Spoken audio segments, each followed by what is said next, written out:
Republicans held the third debate of the primary season Wednesday night, and rather than winnow the field, this debate seemed to expand the options for several of the candidates. Among the winners, first off, Marco Rubio, the Florida senator. He seemed to turn every question his way. He talked about his bartender father, his maid mother, the guy who does his dry cleaning. He addressed voters directly, looking at the camera, and he seemed really on point tonight. Right, and he came in with a vulnerability tonight, and that a lot of people have been talking about his Senate record. He's missed something like 30% of the votes this year. One of his home state newspapers, the Sun Sentinel, yesterday called for him to resign because he's not doing the job, according to them. And he came in and he turned it around. He was really well prepared, and he turned it around basically into an attack on the media, arguing that the media doesn't go do the same thing with liberal candidates. And also, Jeb Bush tried to attack him on this, and he turned that around as well. He was very adept at sort of an unspoken, really strong suit of good politicians, which is to change the subject when they don't want to be addressing what they do want to. He was clearly very well prepared for that. Exactly. John Kasich, the Ohio governor, came in very aggressive from the get-go, hammered a lot of the candidates sort of in total by saying that voters shouldn't have to deal with these fantasy people who won't be president. He was very aggressive, repeated throughout the night that Ohio has recovered economically, and claimed credit for it, of course, although some Democrats would like to disagree with that, and really had the time to become a more forceful candidate on stage tonight. And we saw it from the very first moments of the debate. I mean, each candidate was asked to name their weakness, and he wasn't having none of that. And he was just like, no, I'm here to talk about the rest of the field and why they should not be president. So he was very forceful from moment one. Exactly.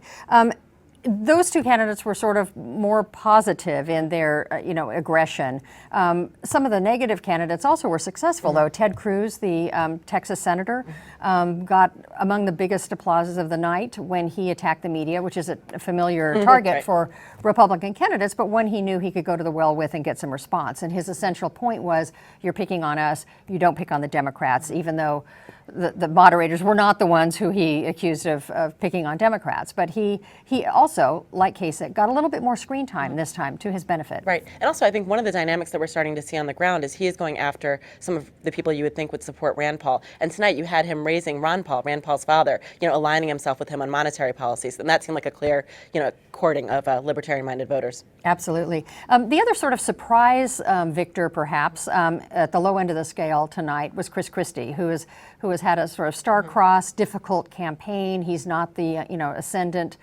Republican behemoth that he thought he might be coming into this race. But he had a lot of good lines tonight, and particularly sort of turned a flip remark by Jeb Bush about online betting into an assault both on the moderators and on Bush, saying, really? We're talking about this?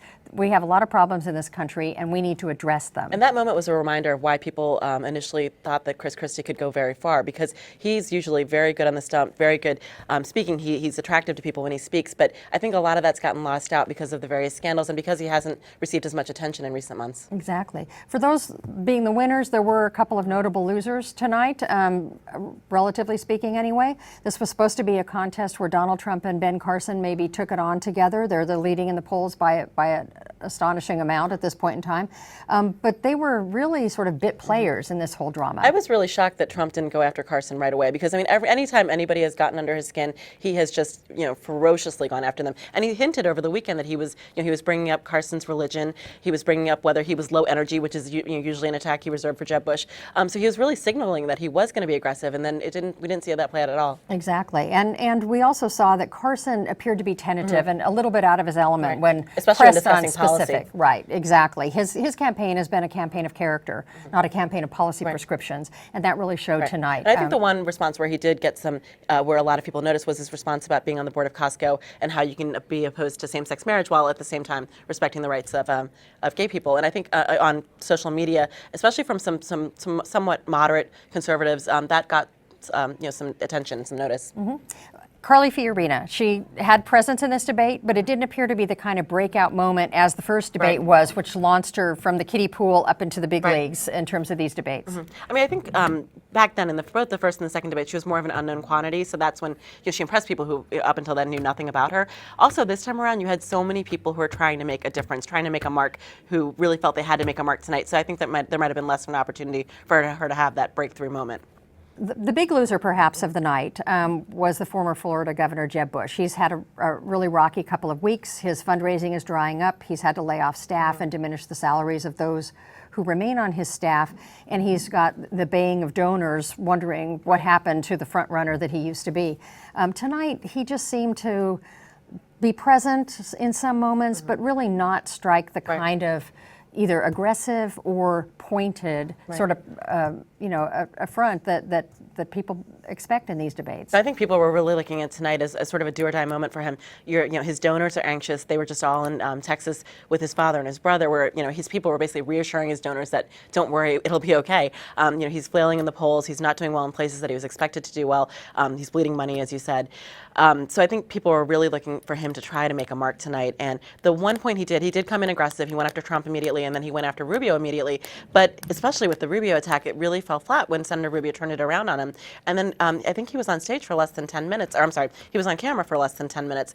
So he didn't really have an impact much of the rest of the debate. And he is a candidate who has struggled to find a path. And there, by the fact that a lot of establishment candidates rose tonight, his path becomes even harder because he thought he would command that space, and he clearly hasn't. Right. I mean, everyone thought that he would be the presumptive frontrunner. He had everything was right on paper. He had the resume, he had the money, he had the donor networks of his father and his brother. I think everyone agrees he's a smart man, but he just has not penciled out the way people expect him to, and that gives people like Senator Rubio the opportunity to rise. For more on politics, go to latimes.com/politics. See you next time.